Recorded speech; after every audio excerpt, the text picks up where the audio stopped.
ఓ స్త్రీ రేపురా. ఇది మీరు చాలాసార్లు వినే ఉంటారు. దీని వెనుక ఉన్న స్టోరీ మీకు తెలుసా? ఇప్పుడు చెప్తాను వినండి. 20వ శతాబ్దం చివరిలో ఒక విచిత్రమైన మరియు భయానకమైన కథ ఆంధ్రప్రదేశ్ మరియు తెలంగాణ గ్రామీణ ప్రాంతాల్లో చోటు చేసుకుంది. ప్రపంచం నిద్రిస్తున్న సమయంలో ఒక దెయ్యం స్త్రీ వేషంలో ప్రత్యక్షమవుతుంది. ఆమె ఎక్కడి నుంచి వచ్చిందో ఎవరికీ తెలియదు.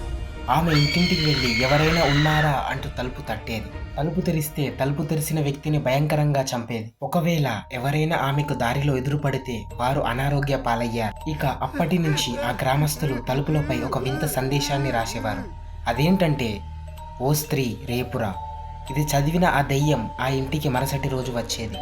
ఇలా ఆ గ్రామస్తులు చీకటి పడితే చాలు భయంతో వణికిపోయేవారు. కానీ ఆ స్త్రీ ఎవరో ఎక్కడి నుంచి వచ్చిందో ఎవరికి తెలియదు. ఫుల్ వీడియో కావాలంటే కామెంట్ చేయండి మరియు తప్పకుండా ఈ షార్ట్కి లైక్ కొట్టేయండి. మరి ఛానల్ని సబ్స్క్రైబ్ చేసేయండి.